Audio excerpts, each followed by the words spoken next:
Ladies and gentlemen, China has a project coming up at India's doorstep just across the border in Tibet, bordering Arunachal. China claims it's going to be the world's largest dam, surpassing the Three Gorges, world's largest and most powerful dam, built by China. Today, it's Prime Minister Modi in power. At that time of completion of the Three Gorges, it was Manmohan Singh as the Prime Minister.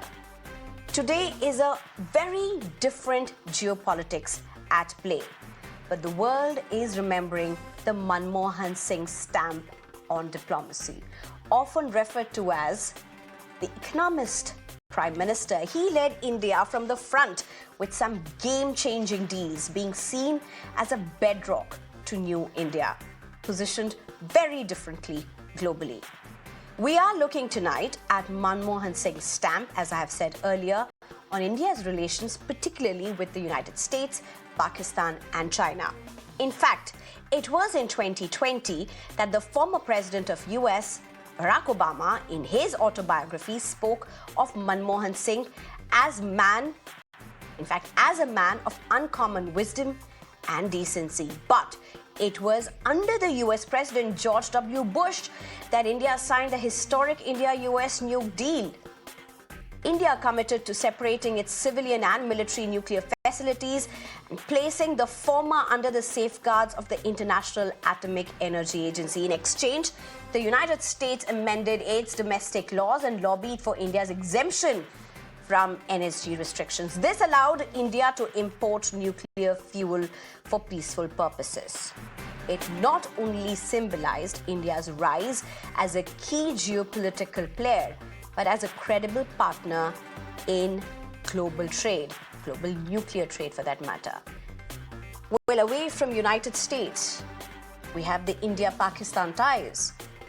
Former Deputy NSA, Pankaj Saran, has said Manmohan Singh tried very hard to establish some kind of peace. From composite dialogue starting in 2004 to 2005 with Musharraf as the then Prime Minister of Pakistan to cricket diplomacy. Remember, during the 2011 ICC Cricket World Cup, India and Pakistan faced off in the semi-finals, a match charged with geopolitical significance. Manmohan Singh extended an olive branch by inviting Pakistani Prime Minister Yusuf Raza Gilani to watch the game together, reinforcing cricket's role as a diplomatic tool. One remembers the flagging off of the Srinagar-Muzaffarabad bus services, but also 26/11 Mumbai terror attack. Saran recalls he was a shaken person after that. There's so much, and that's why very often people also remember Manmohan Singh for his stamp, the Manmohan Singh stamp on India and the world. I'm being joined at this point by Major General A.K. Sewach, Defense Analyst, Major General Dhruv Katoch, the Director, India Foundation, as well as JK Tripathi, former ambassador. Thank you very much, all three of you, for joining us. We're remembering a Prime Minister who had a very indelible mark. His silence, which was critiqued by many, was also a power tool appreciated by many.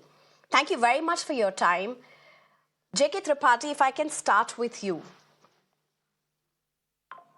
Where do you look at what India is today? I mean, we are looking at US, China, Pakistan.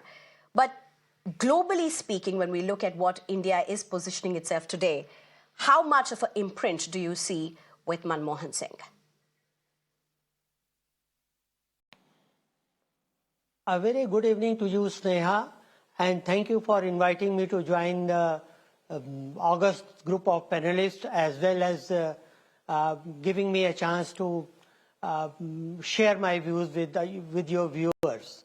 In fact, besides whatever we see about Manmohan Singh, that is India-US relationship,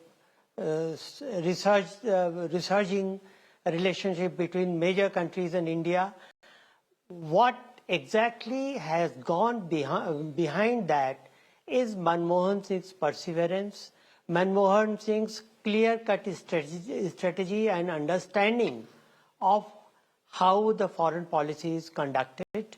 And beyond these countries, you see, Manmohan Singh visited Saudi Arabia, and with Saudi Arabia, he upgraded the relationship to strategic partnership.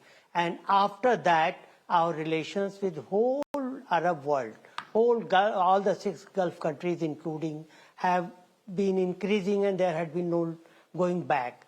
It was during Manmohan Singh's time only that with Japan we had the strategic relationship. It was during his time only that that BRICS was formed, that the concept of Quad was formed, that our relations with our neighbor Bangladesh and other neighbors like Bhutan, Maldives, they increased. They were on a higher pitch. So all these things make Manmohan Singh a prime minister who was a man of a few words, but whatever he spoke very cautiously, and whatever he did, it had an everlasting effect on Indian foreign policy as such. Yes, Sneha, back to you. Major General A.K. Sivash, if I can get you in, today we've had headlines across about China's plan to make the world's biggest dam quite next door to India in Tibet, just across Arunachal. And I believe it was when you were serving, it was in 2006, if I'm not mistaken, that the Three Gorges Dam had finished its completion, had been completed by China. A lot has passed since then, but would you be able to take us back to the time when that had happened? How was Manmohan Singh government's response at that time? He's often referred to as a cautious leader. How would you remember the times at that time? Sneha, as far as the India-China relationships are concerned, one can say with a lot of conviction that the relationship has grown from the time when Manmohan Singh was the Prime Minister, now Prime Minister Modi there. In 2005, we have signed an agreement as far as China is concerned. Also, the point was that when the China was trying to upgrade its infrastructure, we were not catching up to that extent. I must say it very openly. Basically, the infrastructure focus was more after 2014. One can say that till then it was only the Chinese which were improving their infrastructure. They made a road from Xinjiang to Lhasa, then they have made number of connectivity, they made a logistic build-up also, they made, very rightly brought out, they have also built a dam on Brahmaputra, which they are now also planning to make it. But certainly what was happening is that though our trade was increasing and China became one of the largest trading partners during that time, but at the same time, the China was building up its infrastructure starting from Ladakh to Arunachal Pradesh. Also in Dapsang in 2013, there was a border dispute between China and India. It was only partially resolved, and it was resolved completely now, just about a few months back. So the point today is, as far as India-China relationships are concerned, one can say that between Manmohan's time and Prime Minister Modi time, both had their ups and downs, and both are trying to evolve a strategy that our relationship grow, our trade grows.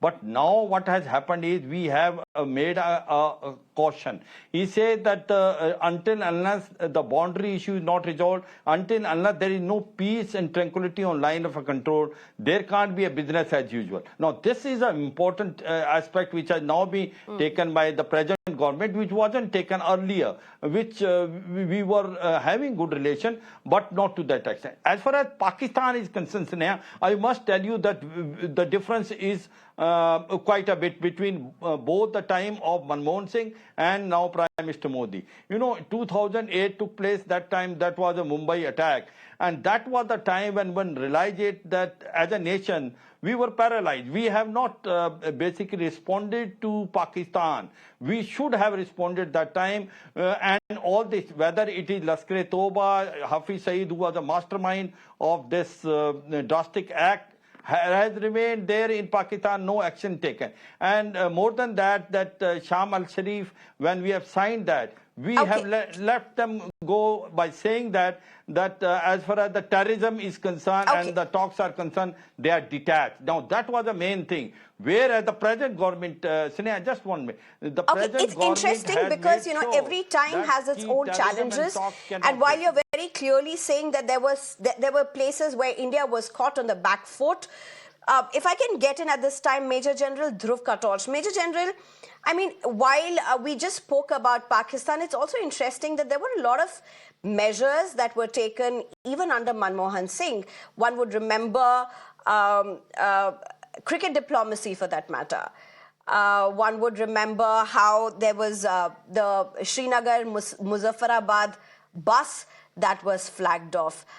There were not only just the backdoor talks, but there were several other mainstream talks as well that were held.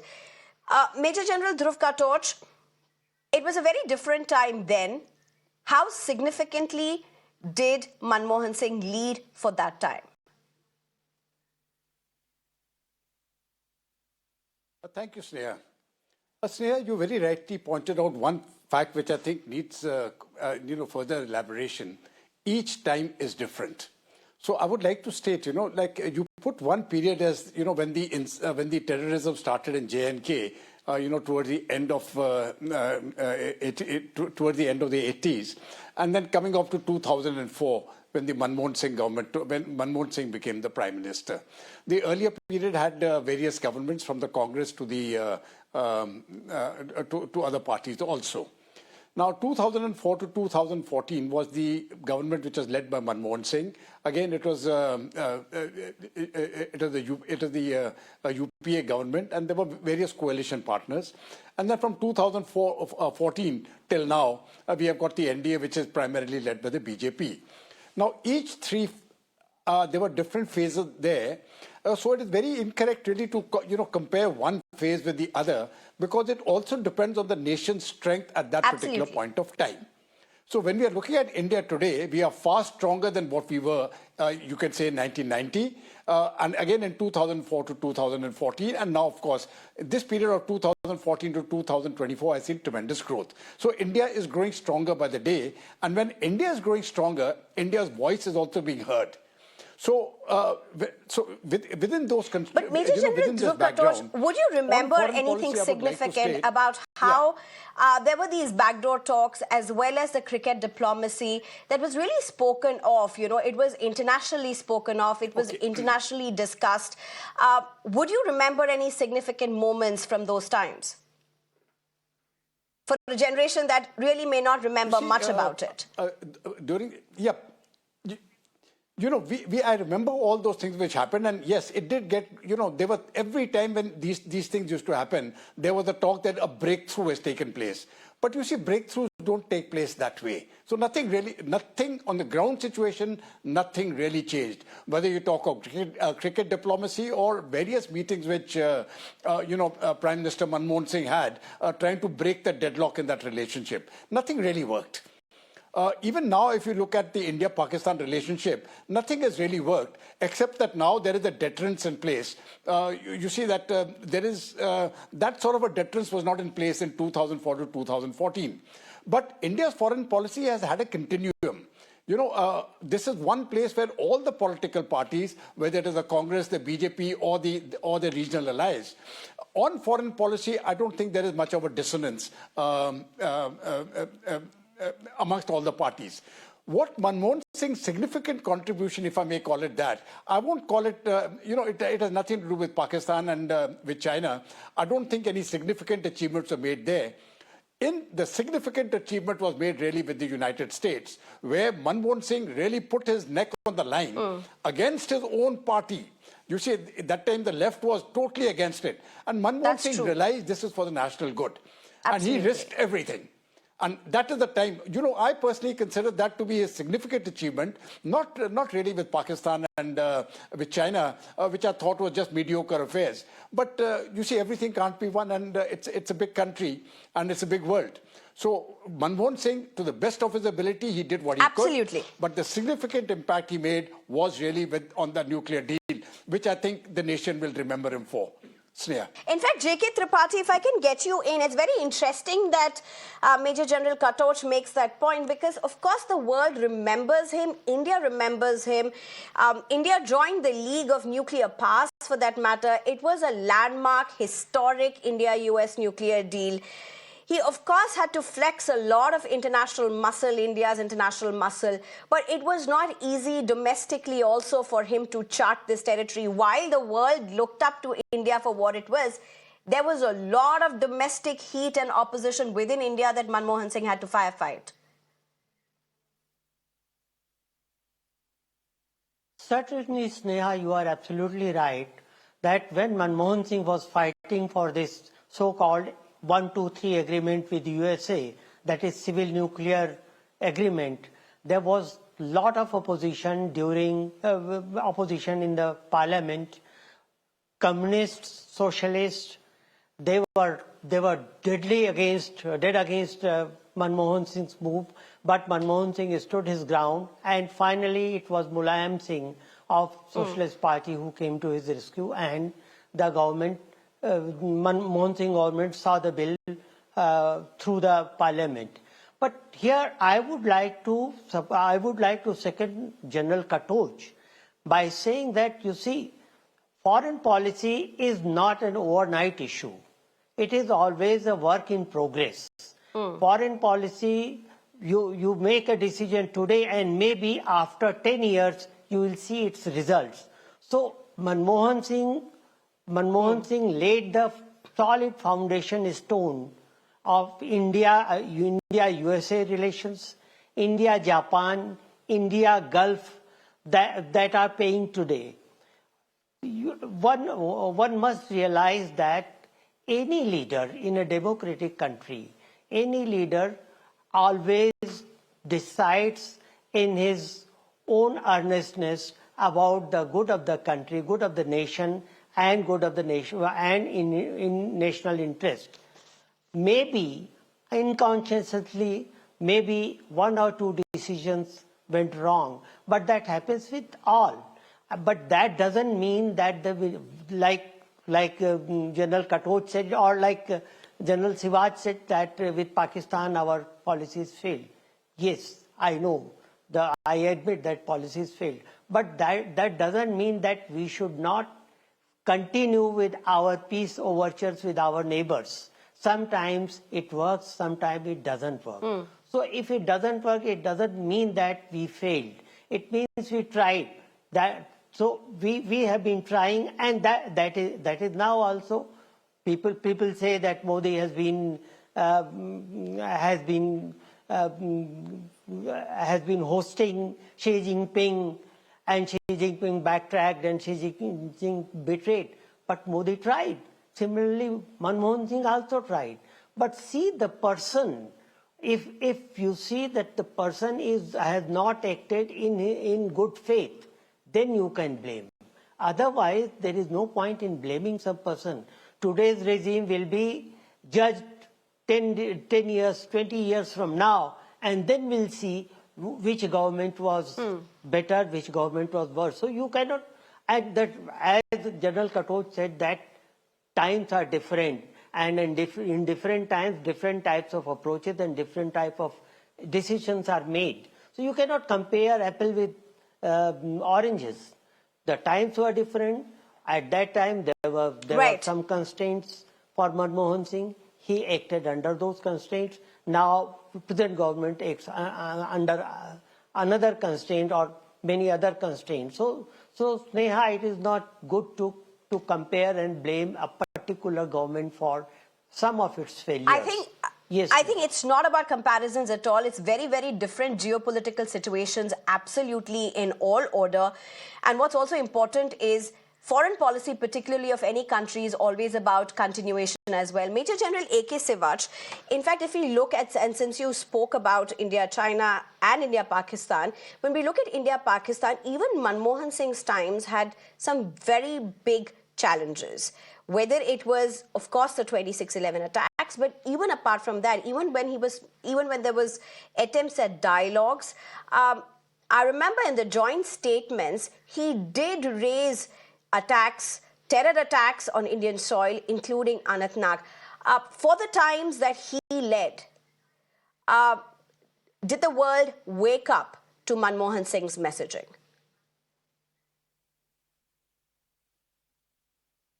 You know, the point is that efforts were made to basically bring out to the world that Pakistan is a hub center of terrorism. To that extent, one can say with a lot of conviction, Manmohan Singh government has succeeded. They have exposed Pakistan that it is involving in cross-border terrorism, especially sending Lashkar-e-Toba, Jaish-e-Mohammed. Number of doziers were sent to Pakistan and also to the United Nations. We tried our best to expose Pakistan, no doubt. And also there are certain positive took place. Muzaffarabad, Srinagar bus service started off. Aman Setu started, a bridge was constructed between Baramulla and to the Pakistani side. Also, what has happened is that if you find it with Pakistan, the back channel diplomacy was the best during Manmohan Singh time, when Ambassador Lamba has been going very often to Pakistan and trying to find out some solution. But certainly one can say one thing with conviction. What was the biggest success as far as Prime Minister Manmohan Singh tenure is? What he has done with US. You know, the starting point, of course, from 2000 onwards, our relationship between India and US have been upswing, irrespective whether there is a republic or a democratic government that side, and which government is in the Indian side didn't make a difference. Now, the thing is that the four basic agreements which have been signed, that is GSO, MI, then CASA, Communication Compatibility and Security Agreement, LIMIO, Logistic Memorandum Agreement, and BECA. They were all signed during his period as well as Prime Minister Modi. But what was the game changer is a nuclear civil deal. By that, it was a game changer to the extent that we were the only country which were non-NPT signed, and we were given access to the nuclear technology. So one can say with a lot of authority that was the biggest achievement as far as the Prime Minister Manmohan Singh was there. He is personally involved in ensuring that this deal is signed in spite of a lot of pressure within the country. The other 3-4 things which stand out as far as his tenure is concerned is the Quad became reality. Do you remember that Shinzo Abe, the Prime Minister of Japan, in 2007 this idea mooted, and now see where the Quad has come. Quad has come a long way. BRICS summit started during his time. Initially, it was Brazil, Russia, India, and China. South Africa then joined a year later. So BRICS also became. SCO, we were basically on the sideline. We became a full member along with Pakistan in 2017. So no doubt about it, as far as the relationship with US is concerned, with Japan is concerned, with France. He has visited France 4 times, and he was also invited as a chief guest. That's and right. Also the Saudi Arabia, Gulf countries, our relationship has improved tremendously. So no doubt, as far as Manmohan Singh is concerned, I can only say that of course Pakistan is not an easy neighbor. It is a difficult neighbor which believes in sending terrorism across our. Today he's sending across basically Afghanistan and also Iran. So therefore it was a difficult time. And China, I can only say that the process is going on. Our trade has gone multifold from his time now also, and that's continuing. I will say with one thing with certainty. Absolutely. Manmohan Singh, his dynamic personality, his attitude of bringing peace. You know, he was one leader, he was acceptable throughout the world. And people were ready to cooperate and coordinate with India during his tenure. No doubt about it. He was a messiah of the peace. And that is where it worked. It worked with US, it worked with Europe countries, it worked with Japan, and it also worked with the Middle East, so-called West Asia. But possibly Pakistan, it was a difficult game because it was not him. It was Pakistan which believes in cross-border terrorism because it is a stated policy that they will not stop this terrorism. They are not stopping terrorism now also. But certainly we have a more robust policy as Right. far as Pakistan is concerned. Now we have made it sure that there will be no talk until unless you stop cross-border terrorism. That was the only thing. But I will say certainly with one thing, Manmohan Singh era brought a lot of good things as far as Indian foreign policy is concerned, and he will be known as a messiah of peace in the world in time to come. Sneha. Major General Dhruv Katot, I mean, parting shots possibly from you. A question that, many from a generation that may not have a very living memory of what unfolded, of how it unfolded. Would you break this down for us? I mean, as somebody who's an Indian, as somebody who was serving, as somebody who's traveled the world, what would you say was the watershed moment when this landmark US-India civil nuke deal was struck? How did it catapult India into the global scene? Like, what changed with the neighbors? What changed with the world? Was there suddenly a very different perspective of how India was viewed? Because at that time, US was a superpower, was the only superpower possibly, and there were huge differences in countries at that time. So how did this really catapult India's image? Could you give us instances or how it really unfolded? You see, Sneha, when we are looking at the civil nuclear deal, ultimately, at that point of time, the Americans were the major superpower. And even today, America is the dominant power. We can say that China is competing and Russia is, far, far behind. But still, the shots are called by America, which is why when sanctions are imposed and the dollar reigns supreme, it is only America which can actually place sanctions. We don't see Russia placing sanctions or China placing sanctions. They don't have the heft. Only the Americans can do it in this world, because the dollar is controlled by them. So when we are looking at, what really happened to the nuclear deal was India became accepted. So we really came to the high table as far as nuclear affairs were concerned. Now, the next step, of course, to coming to the high table is to being part of the P5 as far as the UN is concerned. We haven't reached there yet, but once we reach there, then of course you're already in, and then nobody can put you out. But importantly, you see, there's a difference between Manmohan Singh's time and the present time. That time the economy was 10th or 12th. Now today we are at the 4th place. We'll come down. We are the 5th place. We'll come down to the 4th place. Then we'll be number 3. So there is a huge difference in the way the Indian economy has grown. The process started in 1991, and then it continued, in leaps and bounds, in bits and pieces. But it was really taken forward in 2 tenures. One is the first tenure of the Manmohan Singh government from 2004 to 2009, and then in the decade following 2014 till now. The 2 tenures of Mr. Modi, and of course, which is continuing. So this is the momentum of the economy which has taken place. So when we are looking at Manmohan Singh's legacy, in foreign policy, I don't think he's good. In foreign policy, I don't think his contribution has been very major, except as far as the nuclear deal was concerned, which was magnificent. That was a one-man affair. He carried everything on his shoulder. Okay, he hasn't achieved success with the Pakistanis or with the Chinese or with others. That doesn't really matter. He did what he could. I think his biggest challenge was not so much the foreign countries. His biggest challenge was domestic. His biggest challenge, I think, in the UPA government was not so much his coalition partners. I think it was the Congress party itself which was his biggest challenge. And he did his best to overcome it amongst all the limitations and all that. He tried to do what they call the coalition dharma.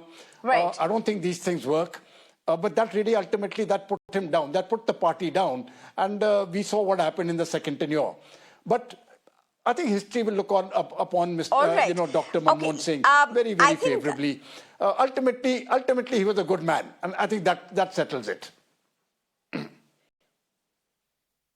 I think not just a good Sneha. man, he is also being seen as somebody, as you very clearly mentioned, about a change in the India's economy, of how he built it, the big divide between before 1991 and after 1991, the shape and the lead that he gave to Indian economy. A lot that really stands and is settled when it comes to the Manmohan Singh stamp, whether it be the economist prime minister or the diplomat that led India with some extremely landmark deals. Thank you very much, guests Major General Sivach, Major General Dhruv Katoch, as well as JK Tripathi. Thank you very much, all three of you, for joining us. And as we take a break, let me leave you with the lives and times of Manmohan Singh, the former Prime Minister of India. मिट गए मिस्र यूनान और रोमा कुछ बात है कि हंसी मिटती नहीं हमारी सदियों रहा है दुश्मन दौरे ज़माना. An economist, a statesman, a reformer, and above all, a patriot who devoted his life to the nation. There were many roles played by this humble, soft-spoken man who has brought a nation, arguably more divided than ever, together in grief. Born on September 26, 1932 in Gah, West Punjab, now in Pakistan, Dr. Manmohan Singh's life was shaped by seismic events of India's partition in 1947. A bright academic, he pursued his education at the University of Cambridge and later earned a doctorate in economics from the University of Oxford. Dr. Singh's professional journey was nothing short of illustrious. From Chief Economic Advisor to Governor of the Reserve Bank of India and later as the head of the Planning Commission, his contributions were pivotal in shaping India's economic policies. I also propose to exempt from this increase certain consumers' durables like motor cars and consumer electronics such as television sets, as these industries are currently passing through a difficult phase. This proposal involves a revenue gain of rupees 1,025 crores. But it was in 1991, as Finance Minister, that he etched his name in history. Amidst a crippling economic crisis, Dr. Singh introduced groundbreaking liberalization reforms, dismantling decades of protectionism and opening India's economy to the world. His vision laid the foundation for the nation's robust economic growth.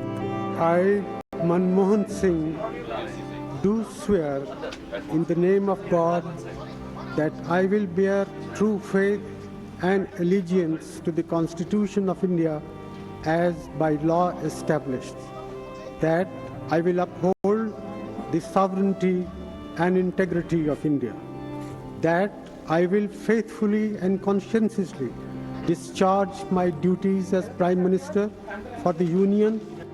In 2004, Dr. Singh became India's first Sikh Prime Minister, a position he held for 2 consecutive terms until 2014. Perhaps, unkindly, he became known as the accidental Prime Minister, given the fact, unlike most other leaders, he never coveted the chair and only had to assume it after Sonia Gandhi abdicated the chair. Nevertheless, his tenure saw significant economic development, a focus on rural welfare schemes, and efforts to bolster India's global standing. Despite political challenges, Dr. Singh's integrity and humility earned him widespread respect. His Shayari softened his harshest critics. माना कि तेरी दीद के काबिल नहीं हूँ मैं, माना कि तेरी दीद के काबिल नहीं हूँ मैं, तू मेरा शौक तो देख, मेरा इंतजार देख.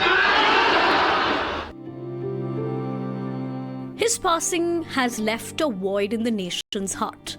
Prime Minister Narendra Modi called him one of India's most distinguished leaders, acknowledging his wisdom and tireless service to the country. Doctor Manmohan Singh ji wheel chair में आए, वोट किया. एक सांसद अपने दायित्व के लिए कितना सजग है, उसका वो उदाहरण है. Dr. Manmohan Singh is survived by his wife and 3 daughters. As we bid farewell to the man who redefined India's economic landscape, his legacy is best summed up by his words, which turned out to be quite prophetic. I honestly believe that history will be kinder to me than the contemporary media, or for that matter, the opposition parties in parliament. History is indeed remembering you with kindness and respect. Godspeed, Dr. Singh. हजारों जवाबों से अच्छी है मेरी खामोशी, न जाने कितने सवालों की आबरू रश।